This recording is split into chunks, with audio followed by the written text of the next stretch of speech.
My talk is called Building for the New Developer, Why the Psychological Science of Software Teams Unlocks the Future. I'm Dr. Kat Hicks, and I am a psychological scientist.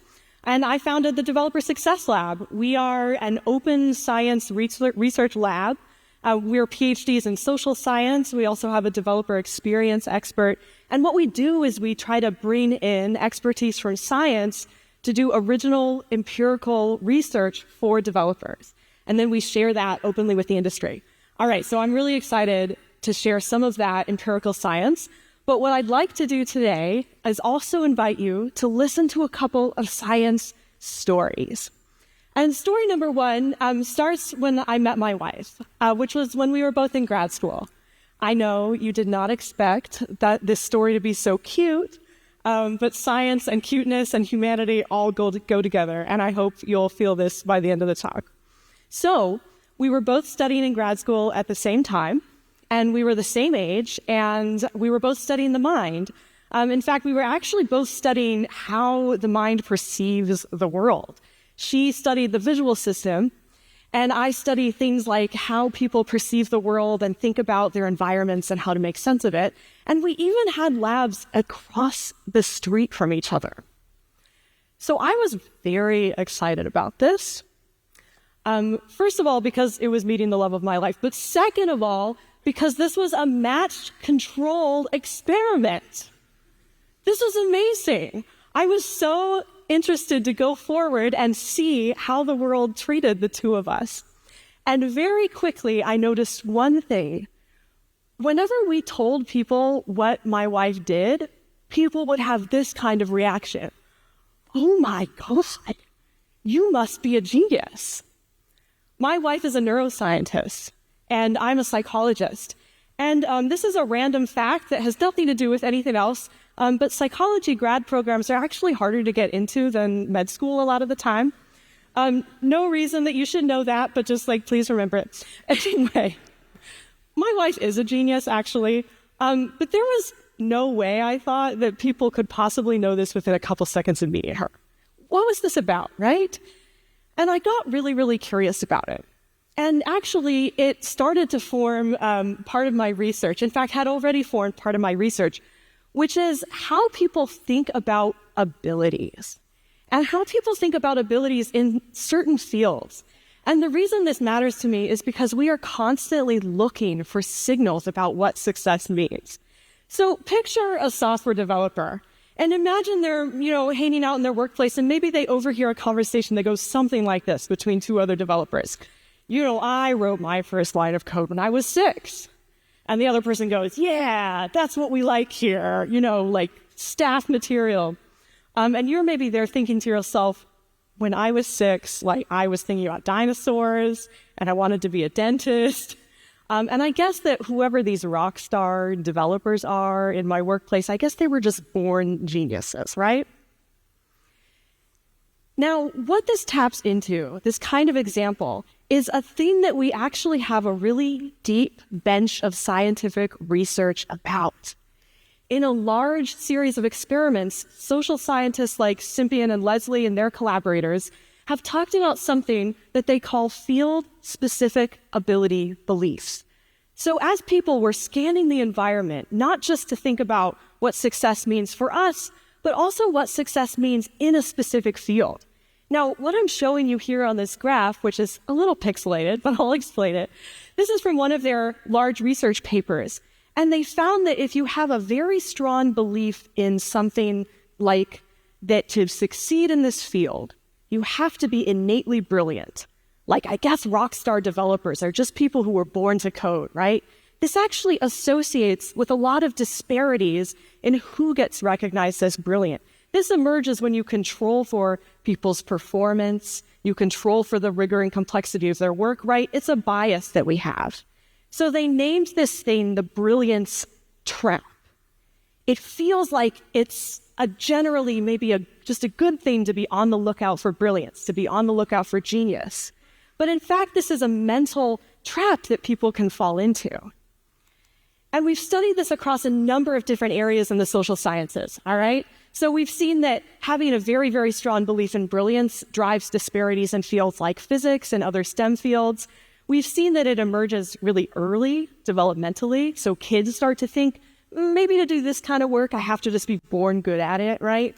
And we see that it interacts with existing biases we already have about who is more likely to be brilliant. So things that we're all probably already familiar with, like gender disparities, right? This is one of the drivers of that stuff. Okay, that was a lot of science. The scientists like to not just stop at the what, observing what is happening. We always love to ask why. Why is it happening? So as I said, the brilliance trap, this reasoning about abilities, or when my wife gets called a genius, that's generally like a positive and a nice thing that people are trying to do. They're not trying to set up some kind of bad discussion of fields, right? But it traps us in this psychological process of sort of thinking, I guess what really this good work comes from is just naturally being good at it, right? Instead of having growth mindset and innovation cycles. So what is it maybe that we might want to ask that drives us to perpetuate this kind of belief?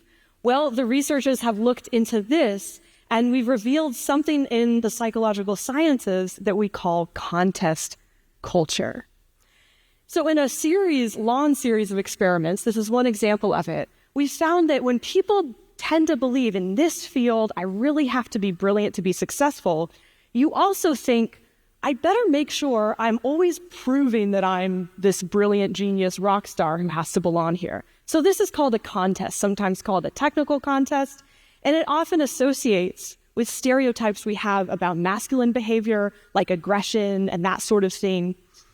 And so on this graph, what they've done in a large series of experiments is look at people's beliefs about different fields. I already know you're probably looking for one thing. There's computer science. Could be worse. I'm going to say that. And don't worry, like psychology could also be doing better. Okay. So we're kind of in the middle of this bad graph here. High contest culture, high brilliance. But these guys, come on. All right. So that was science story number one.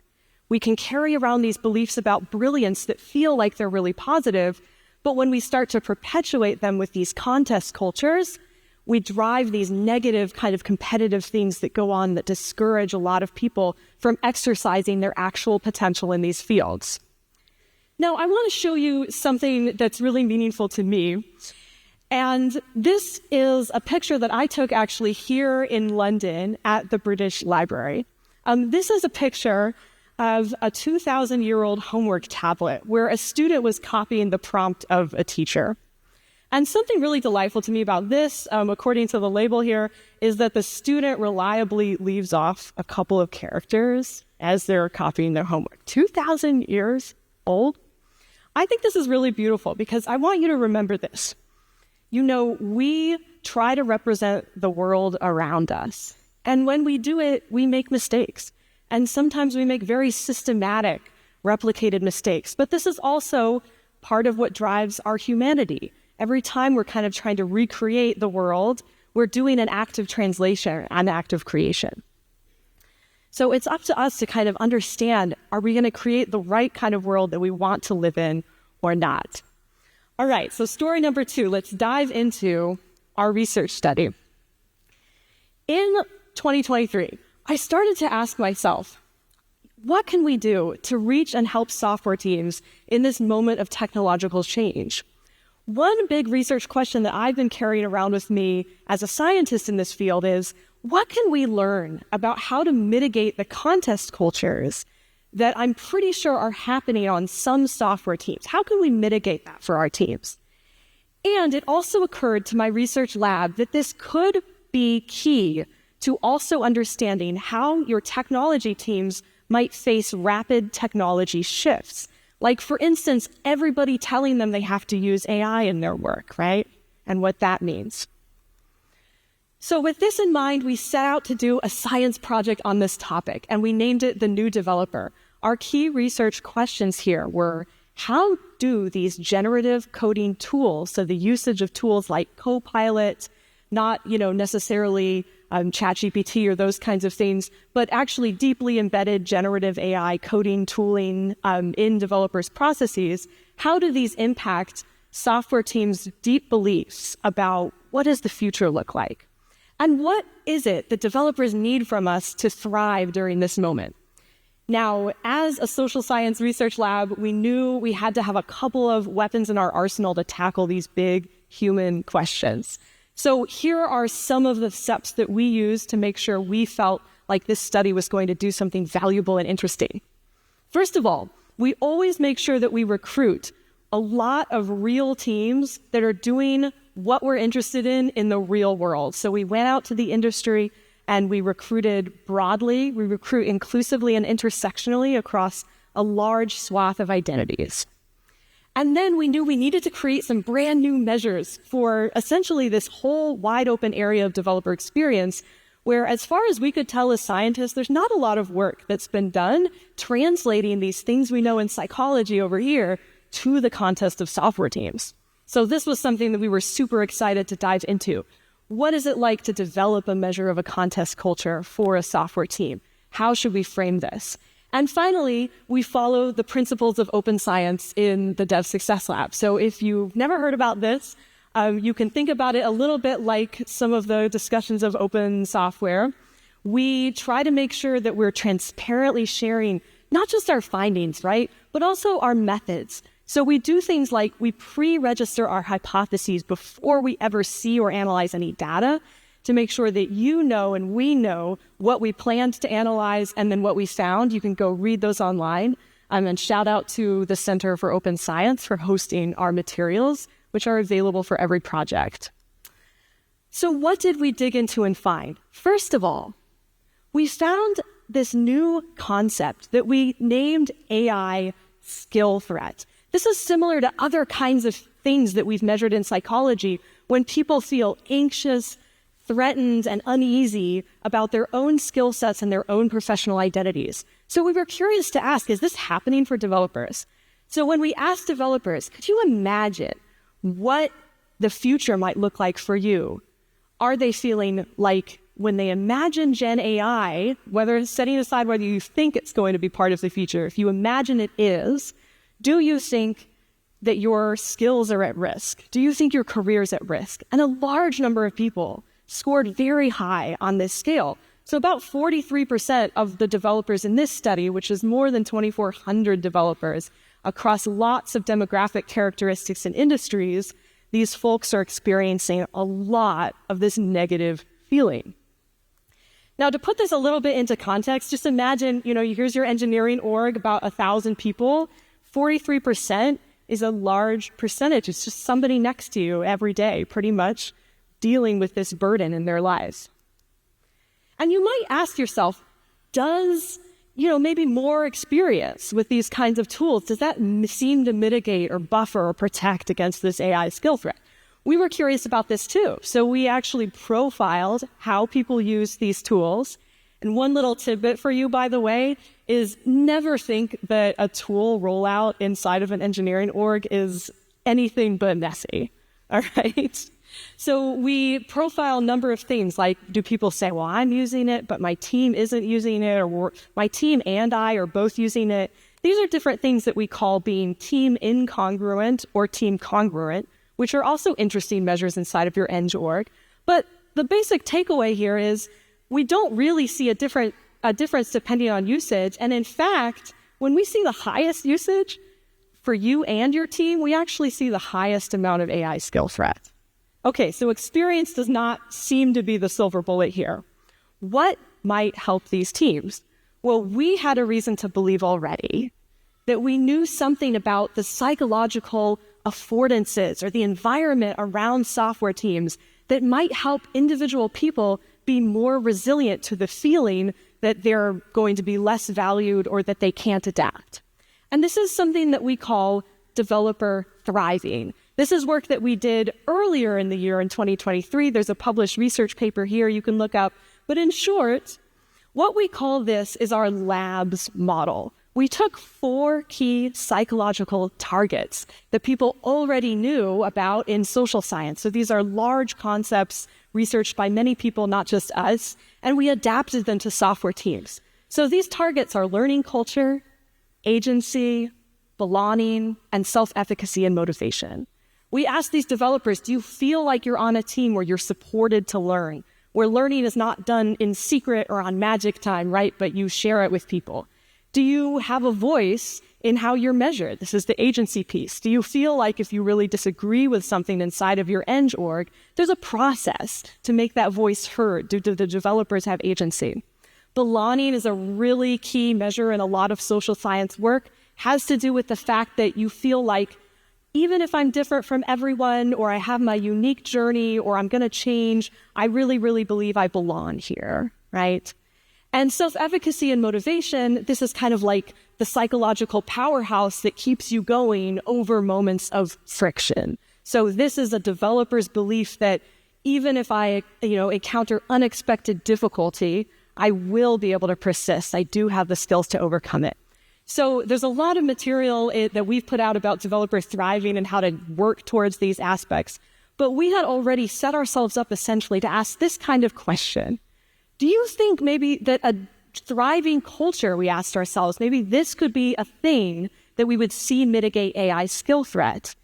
And conversely, does sitting inside of these contest cultures seem to make this experience worse for developers? So I'm going to take you a little bit through the way to think about this like a scientist for your teams. So let's imagine again that you are working with this 1,000 people in an engineering organization. And you might ask yourself, all right, let's measure if teams are ranking really high on thriving or really high on contest culture. We see that these two things tend to be negatively correlated. For simplicity's sake, let's imagine it's like 500 people end up high in thriving, 500 people end up high in contest culture. Of course, the actual statistics are more difficult, but this is essentially how you set up an observational study inside of the real world, right? You say, let's find lots and lots of examples of the extremes here, and then we can ask what's happening in these different cases. So that's exactly what we did with these more than 2,400 developers. And here's what we found. Inside of thriving culture teams, developers do still show like a lot of AI skill threat, but there's significantly less than the developers who are inside of contest culture. So we found that across our whole research study, you were about twice as likely to rate really high in this AI skill threat, holding for lots and lots of other factors, like your experience, your industry, your type of work, things that we might think matter here.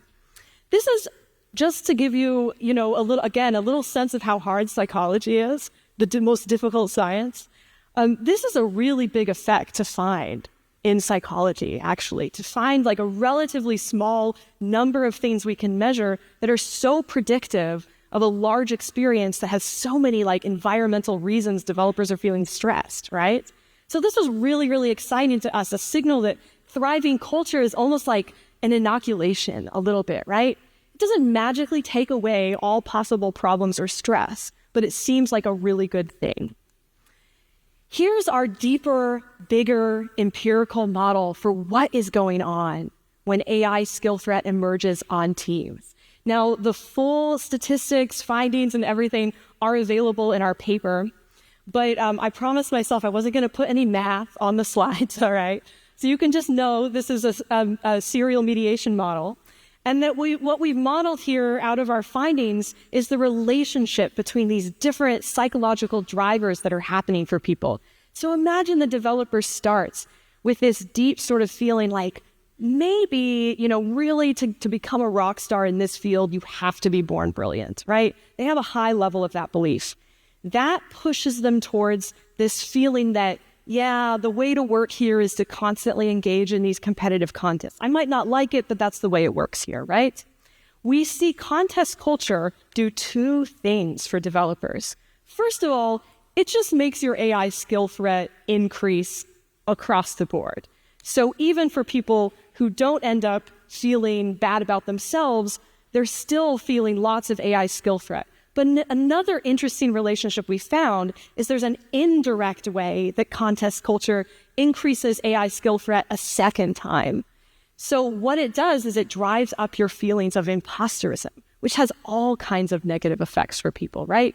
Increases anxiety across the board. And then so you kind of get this double whammy of increasing AI skill threat because of contest cultures having such a negative effect on software teams. All right, I want to show you the alternative, which is when we dove into what are the structure of these beliefs on software teams that really endorse and have built for thriving. We see a lot of important relationships here. One thing that we really focused on is the relationship between learning culture and the other factors. And there's a couple interesting things that we measured in our study. First of all, we trusted the developers to tell us when they felt like they could be the most productive inside of their environment. So we had a self-report measure of productivity. I know productivity is an enormous suitcase word, as we've described other things during this conference, but it means lots and lots and lots of different things, right? What we asked people to do was say, this is how productive I think I've been able to be on this team right now, right? So this is actually a very reliable report that people are able to give if you ask them over time, if you ask them about a recent time in their work. It's a really interesting measure to collect. So we collected that measure of individual productivity. And we also asked them to rate their teams, which is separate and different for people, right? How effective do you think that your team has been this month? And for both of these things, we find strong positive relationships between developers' sense of belonging and their learning culture on the team. It relates to both their individual productivity, and all of these things drive up team effectiveness in general. Now, this was like many, social science things that I just put on a graph here. So I would just encourage you, if you want to take one thing away, focus on learning culture.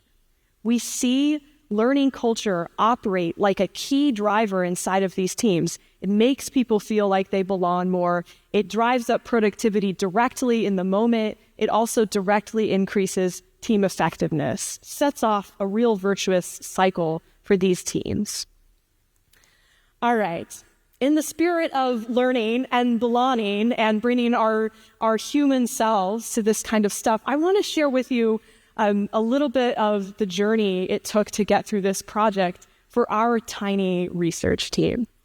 So this is a post that I made to my team. I said, folks, perhaps all my trolling and online bullying was worth it because we have a lot more women in our study now.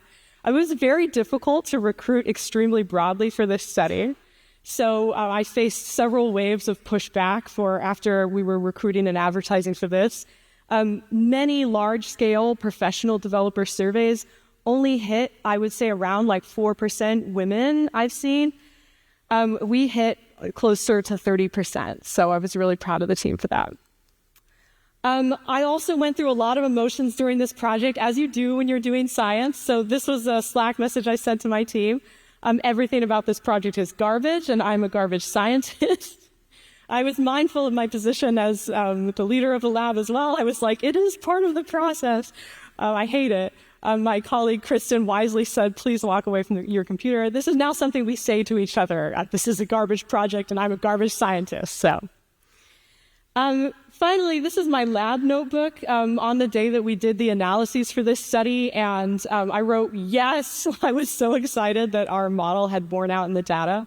And for some reason, I wrote stunning. I don't know. I was really excited about the fact that this hypothesis had been held up. And this is our team launching the project. It was just 3 of us on this research study. And thank you so much to Kristen and Carol who were on this study with me. All right. A little bit of humanity, a little more humanity.